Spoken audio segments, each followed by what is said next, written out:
सरकार के नए श्रम कानूनों ने कर्मचारियों की तनख्वाह को लेकर एक नई बहस छेड़ दी है। एक तरफ तो सरकार का कहना है कि ये कानून कर्मचारियों के भविष्य को सुरक्षित करेंगे, लेकिन दूसरी तरफ विशेषज्ञों का अलर्ट है कि इन कानूनों से हर महीने आपकी जेब में आने वाली रकम कम हो सकती है। आइए समझते हैं कि आखिर नए श्रम कानूनों में क्या बदलाव हुए हैं और इसका असर आपकी सैलरी पर कैसे पड़ेगा। केंद्र सरकार ने 4 नए श्रम कानून लागू किए हैं, जिनमें से सबसे महत्वपूर्ण है वेतन कानून और सामाजिक सुरक्षा कानून। ये कानून ने दशकों पुराने, यहां तक कि ब्रिटिश काल के कानूनों को निरस्त कर दिया है। इन नए कानूनों का मकसद सैलरी की संरचना को स्पष्ट और समान बनाना है, ताकि कंपनियां बेसिक सैलरी को कम दिखाकर ईपीएफ, ग्रेच्युटी और अन्य सामाजिक सुरक्षा कटौती न कर सके। लेकिन इस बदलाव का एक बड़ा पहलू यह है कि इससे आपकी टेक होम सैलरी कम हो सकती है। अभी तक मजदूरी की परिभाषा सीमित थी और ईपीएफ की गणना सिर्फ बेसिक सैलरी के 12% के आधार पर होती थी। लेकिन नए कानून में मजदूरी की परिभाषा बदल गई है। अब मजदूरी में बेसिक सैलरी, महंगाई भत्ता और रिटेनिंग भत्ता शामिल होगा। साथ ही नियोक्ताओं को यह सुनिश्चित करना होगा कि कर्मचारी के कुल सैलरी का कम से कम 50% भत्तों से आता हो। इस बदलाव का मतलब है कि ईपीएफ, ग्रेच्युटी और पेंशन की गणना अब बड़ी राशि पर होगी, जिससे ये सभी सुविधाएं बढ़ेंगी। समस्या ये है कि अगर कंपनियां अपनी लागत कम करने के लिए भत्तों में कटौती करती हैं, तो आपकी टेक होम सैलरी प्रभावित होगी। मान लीजिए आपकी कुल सैलरी 50,000 रुपए है। पुराने नियमों में शायद आपकी बेसिक सैलरी 25,000 रुपए थी। अब नए नियमों के अनुसार कंपनी को यह सुनिश्चित करना है कि कम से कम 50% सैलरी भत्तों से आए। इसका मतलब है कि बेसिक सैलरी बढ़ेगी और भत्तों में कटौती होगी। जिस भत्ते पर टैक्स नहीं लगता था, उसमें कटौती हो सकती है, जिससे आपके हाथ में आने वाली रकम कम हो जाएगी। लेकिन ये तस्वीर का सिर्फ एक पहलू है। दूसरा पहलू ये है कि इन नए कानूनों से आपकी ईपीएफ और ग्रेच्युटी में भारी बढ़ोतरी होगी।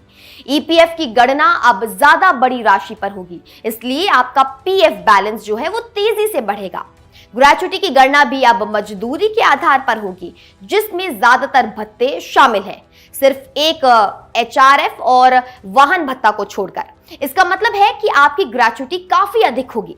सामाजिक सुरक्षा लाभों में भी बढ़ोतरी देखने को मिलेगी।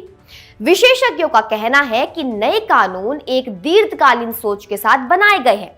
हाँ, अल्पकाल में आपकी टेक होम सैलरी प्रभावित हो सकती है, लेकिन लंबे समय में आपकी सेविंग और रिटायरमेंट सिक्योरिटी काफी बेहतर होगी। कंपनियों को अभी अपने वेतन संरचनाओं की समीक्षा करने की सलाह दी जा रही है। नए नियम विस्तार से आने बाकी हैं, लेकिन संगठनों को पहले से ही तैयारी शुरू कर देनी चाहिए। ये एक ऐतिहासिक बदलाव है जो कर्मचारियों के लिए दीर्घकालीन सुरक्षा सुनिश्चित करेगा, भले ही तत्कालिक रूप से कुछ असुविधा हो। प्राइवेट सेक्टर में 30 साल तक काम करने के बाद आपकी पेंशन कितनी होगी? ये सवाल हर कर्मचारी के मन में होता है। कई लोग सोचते हैं कि प्राइवेट नौकरी में तो पेंशन मिलती ही नहीं है, लेकिन सच ये है कि आप ईपीएफ से अगर जुड़े हैं तो आपको कर्मचारी पेंशन योजना यानी ईपीएस के तहत जीवन भर पेंशन मिलेगी। आइए समझते हैं कि आखिर 30 साल की सर्विस के बाद आपको कितनी पेंशन मिल सकती है। प्राइवेट सेक्टर में काम करने वाले कर्मचारियों के लिए हर महीने की सैलरी से एक हिस्सा स्वतः ही ईपीएफ खाते में जमा होता है और उतना ही कंट्रीब्यूशन आपकी कंपनी भी करती है। इसमें से आपकी कंपनी की ओर से आपकी बेसिक सैलरी और डीए का 8.33% ईपीएस में जाता है, लेकिन इसकी अधिकतम सीमा 15,000 रुपए रखी गई है। ये पैसा आपके भविष्य के लिए रिजर्व में जमा होता रहता है। लेकिन पेंशन पाने के लिए कुछ शर्तें हैं। सबसे जरूरी शर्त यह है कि आपको कम से कम 10 साल की सर्विस पूरी करनी होगी। अगर आप 10 साल से कम समय में नौकरी छोड़ते हैं तो आपको मासिक पेंशन नहीं मिलेगी। बजाय इसके आपके ईपीएस में जमा पूरी राशि एक मुश्त रिटायरमेंट के समय दे दी जाएगी। पेंशन पाने की न्यूनतम आयु 58 साल है। अगर आप चाहें तो 50 साल की उम्र में कम पेंशन भी ले सकते हैं, लेकिन वो राशि कम होगी। अब आता है असली सवाल, 30 साल की नौकरी के बाद कितनी पेंशन मिलेगी? इसके लिए एक सरल सा फॉर्मूला है। पेंशन की गणना इस तरह होती है, पिछले 60 महीनों की औसत सैलरी को कुल सर्विस वर्षों से गुणा करें, फिर उस नतीजे को 70 से बांट दें। यानी जितना ज्यादा आपकी सैलरी होगी और जितने ज्यादा साल आप काम करेंगे उतनी ही ज्यादा आपको पेंशन मिलेगी।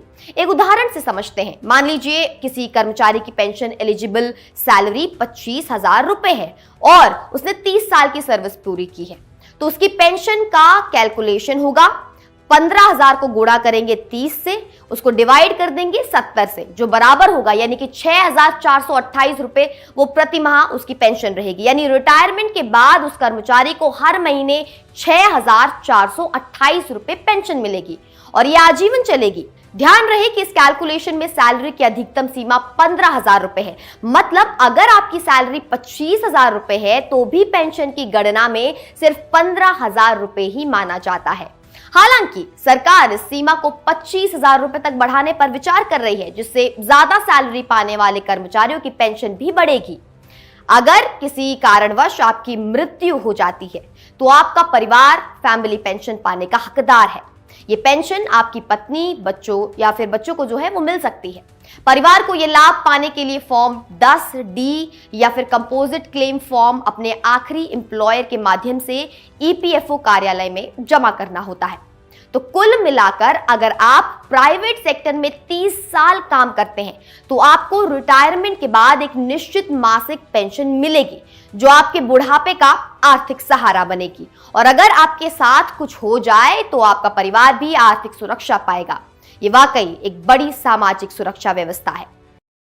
आधार कार्ड आजकल सबसे महत्वपूर्ण पहचान पत्र बन गया है। देश की लगभग 90% आबादी के पास आधार कार्ड है, लेकिन एक बड़ी समस्या यह है कि नकली आधार कार्डों के मामले लगातार बढ़ रहे हैं। ऐसे में यह जानना बेहद जरूरी है कि आपका आधार असली है या नकली। और अच्छी खबर यह है कि आप सिर्फ 2 मिनट में यह पता लगा सकते हैं। आइए जानते हैं कि ये कैसे करते हैं। सबसे पहले आपको UIDAI की आधिकारिक वेबसाइट uidai.gov.in पर जाना होगा। यही वो जगह है जहां से आधार से जुड़ी सभी आधिकारिक जानकारी मिलती है और यहीं से आप अपने आधार की असलियत भी पता लगा सकते हैं।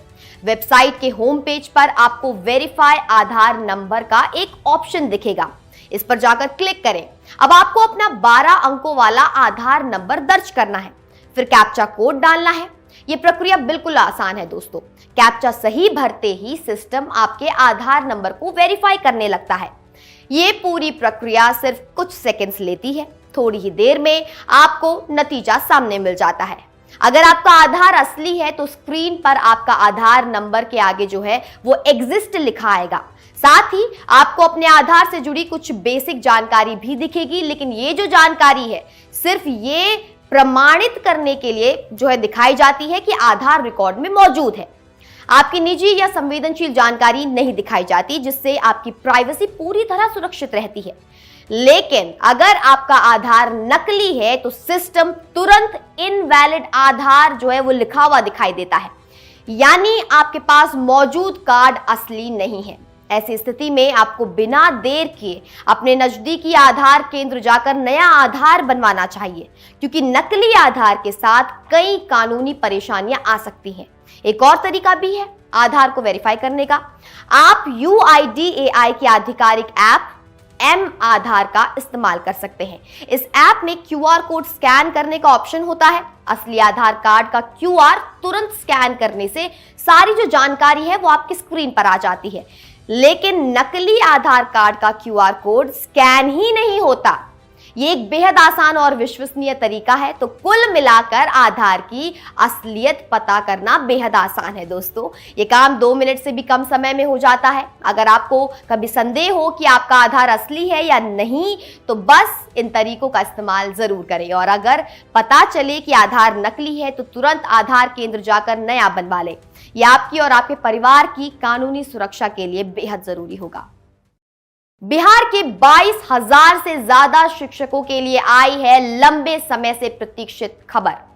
सरकार ने नई ट्रांसफर गाइडलाइन जारी कर दी है, जिसके तहत इस साल के अंत तक यानी 31 दिसंबर तक सभी शिक्षकों को उनकी नई पोस्टिंग मिल जाएगी। ये खबर बिहार के शिक्षकों के लिए नए साल का एक बड़ा तोहफा साबित होने वाली है, क्योंकि कई शिक्षक महीनों से अपने ट्रांसफर का इंतजार कर रहे थे।